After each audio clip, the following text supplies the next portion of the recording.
जवाहरलाल नेहरू ने दूसरी पंचवर्षीय योजना शुरू करते हुए कहा था, public sector must grow more rapidly relatively to the private sector. इसका मतलब क्या है? नेहरू साहब कहते हैं कि पब्लिक सेक्टर यानी सरकारी कारखाने लगने चाहिए और वो उनका विकास होना चाहिए। प्राइवेट सेक्टर की बदौलत जो पब्लिक सेक्टर है वो ज्यादा गति से आगे बढ़ना चाहिए,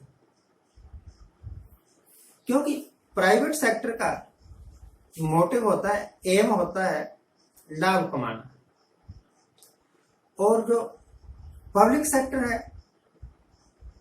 उसका एम सरकार ने रखा था सोशल वेलफेयर और नो प्रॉफिट नो लॉस। दूसरी पंचवर्षीय योजना जो नेहरू साहब ने देश को दी, उसका सेंट्रल आइडिया था industrialisation, development of heavy industries. उसी दौरान इसी योजना के दौरान पंचवर्षीय योजना के दौरान हिंदुस्तान में बड़े बड़े जिन पर बहुत पैसा खर्च हुआ, आयरन एंड स्टील के कारखाने लगे, हैवी मशीन टूल्स के कारखाने लगे और बहुत सारे कारखाने लगे पब्लिक सेक्टर। आयरन और स्टील पहले हम बाहर से मंगवाते थे। हिंदुस्तान में जो कारखाने लगने के उससे पहले एक दो कारखाने, एक विश्वविद्यालय कारखाना कर्नाटक में था, प्राइवेट सेक्टर में था, और दूसरा TISCO Tata iron and steel company. और भैया बाद में पब्लिक सेक्टर के कारखाने आए। बड़ी मजाक की बात है, जो भिलाई का कारखाना था ना, उसको लगाने के वास्ते हमारे पास पैसे नहीं थे, तो रशिया ने हमारी मदद की, टेक्निकल भी और पैसे से, और 4000 करोड़ में वो कारखाना लगा था। और उसने डायरेक्टली 8000 लोगों को रोजगार दिया और इनडायरेक्टली लाखों लोगों को रोजगार दिया। इसी तरह राउरकेला दुर्गापुर के कारखाने, उनको रोजगार भी दिया लोगों को और डायरेक्टली भी रोजगार मिला। जो दूसरी योजना थी जवाहरलाल नेहरू ने शुरू की थी, उसी की ही देन हिंदुस्तान के बड़े बड़े आयरन एंड स्टील के कारखाने हैं जो आज भी हैं।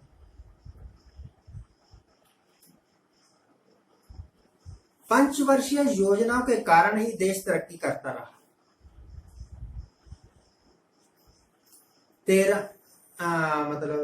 13वीं पंचवर्षीय योजना के बाद 2017 में इस गवर्नमेंट ने, प्रेजेंट गवर्नमेंट ने प्लानिंग कमीशन खत्म कर दिया, जो कि योजना बनाया करता था, और कहा कि इसकी कोई जरूरत नहीं, अब हम अपने आप ही तरक्की कर लेंगे, प्लानिंग कमीशन की क्या जरूरत है, हम करेंगे तरक्की।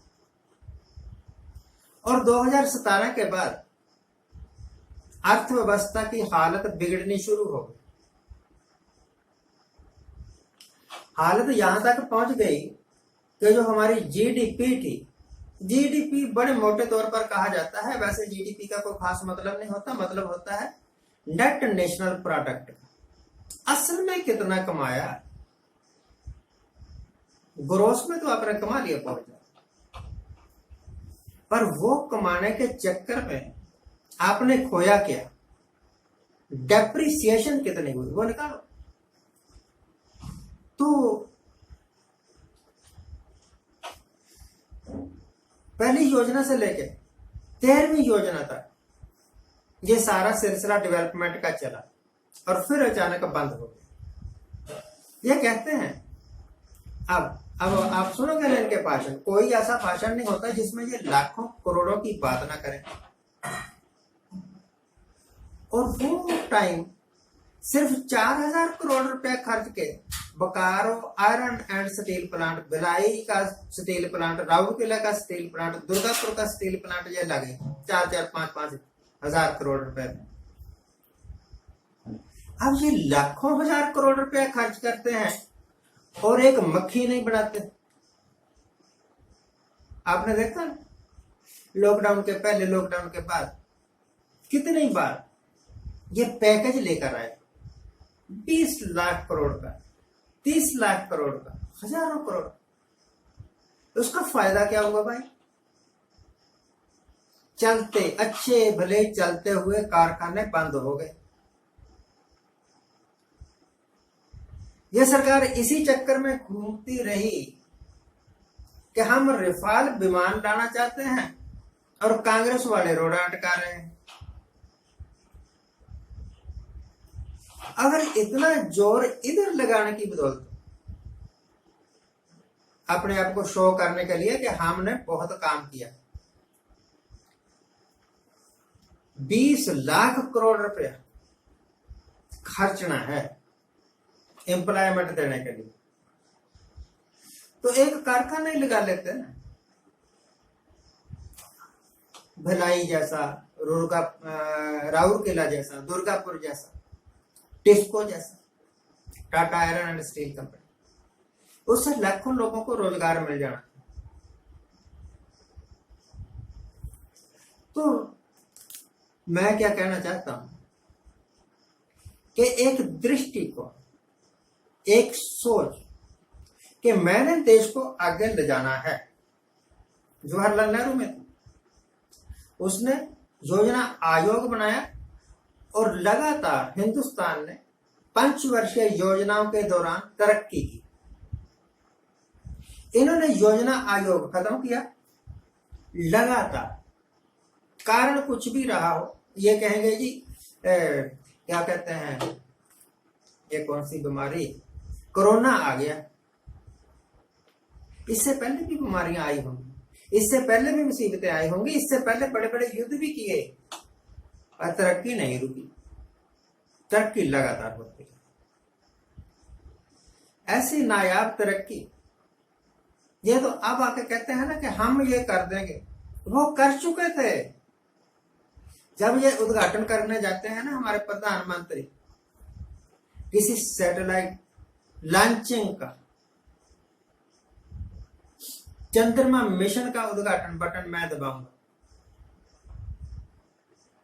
वो चंद्रमा मिशन का निर्माता, सोच देने वाला, ये सारी इंस्टीट्यूशन बनाने वाला कोई और नहीं, जवाहरलाल नेहरू।